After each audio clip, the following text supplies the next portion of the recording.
একটা গুরুত্বপূর্ণ প্রশ্ন সামনে এসছে যে অন্তর্বর্তী সরকার গুমের শিকার পরিবারের জন্য কি করে গেল? যারা ভুক্তভোগী তাদের জন্য কি করে গেল? তা আসলে কি করার আছে? এই সরকারের কাছে এরকমভাবে যদি প্রত্যেকেই জিজ্ঞাসা করে আসলে কোনো উত্তর নেই। মানে কি করলো? মানে কারোর চাকরি ফেরত পাইলো? কেউ কি আম তার জীবনযাত্রার মান উন্নত হলো? অর্থনৈতিক সংকট কাটলো? ব্যবসায়ীদের নানামুখী সংকট সেটা কি কাটলো? পাচার টাকা কি ফেরত আসলো? রপ্তানি কি বাড়লো? কোনো কিছুতেই সবকিছুতেই কিন্তু নেগেটিভ উত্তর। হ্যাঁ, একটা জিনিস সামগ্রিকভাবে হইছে যেটা ভয়টা কমে গেছে।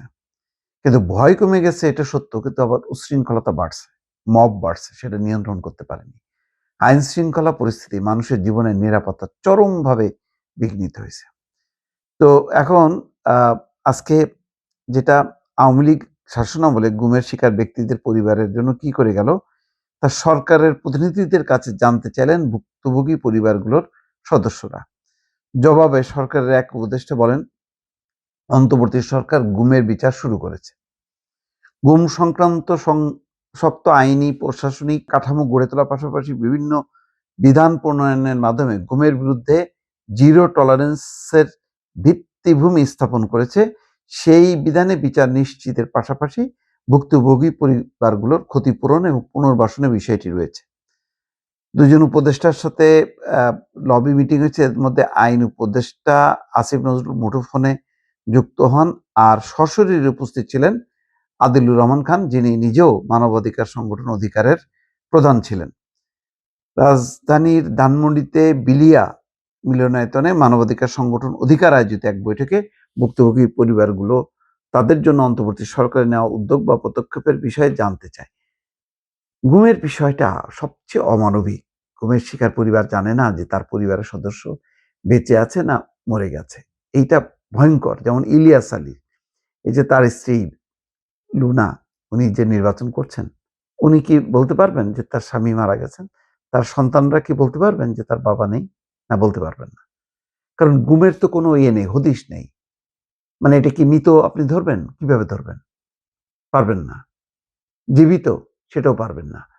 এটা হচ্ছে ভয়ংকর অপরাধ। পৃথিবীতে যত অপরাধ আছে, গুম হওয়া ব্যক্তিদের ক্ষেত্রে বা পরিণতি হচ্ছে ভয়ংকর।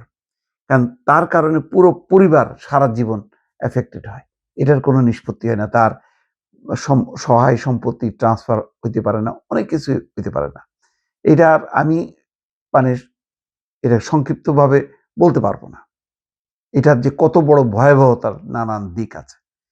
তো এইটা ব্যাপারে আরো হয়তো একটু জোরালোভাবে বিচার শুরু করলে ভালো হতো। সেটা করছে। এই সরকারের মানে হ্যাঁ, অনেকগুলো মানে গুম সংক্রান্ত কমিশন করছে। গুমের অনেক কারা জড়িত আছে সেই রিপোর্টটা সামনে আনছে। কিন্তু যেটা হইছে যে বাস্তবায়নের দিকটা তো এই সরকারের আসলে দায় নেই। তাদের কাছে চেয়ে লাভ নেই। বরং এটা দরকার ছিল রাজনৈতিক সরকারের। রাজনৈতিক সরকার আলাদা কমিশন করবে এবং কমিটমেন্ট থাকবে সবারই যে গুম, হত্যা, নির্যাতনের এটা বিচারের ব্যাপারে কোনো আপোস নাই। এইটা যদি কমিটমেন্টটা থাকে তাহলে বাংলাদেশের ভবিষ্যতের রাজনীতিতে আর এই গুম, খুন বলে বিচার বহির্ভূত হত্যাকাণ্ড বলে কিছু থাকবে না। কিন্তু দেখা গেছে যে একদিকে এই কর্মকাণ্ডটা বন্ধ হইলেও অন্যদিকে কিন্তু মানে অপরাধীরা মনে করছে যে মানে তাদের কিছু হবে না। মানবাধিকারের সুযোগ নিয়ে তারা শাস্তি পাবে না। তাদেরকে আটক করা হবে না। তারা বেপরোয়াভাবে অ্যা তাদের তৎপরতা শুরু করছে। যার কারণে মানুষের জনজীবনের যে নিরাপত্তা, শান্তি, স্থিতিশীলতা সেটা কিন্তু ব্যর্থ হইছে। এই জায়গাটায় সরকার প্রটেক্ট করতে পারেনি। এটা হচ্ছে বাস্তব।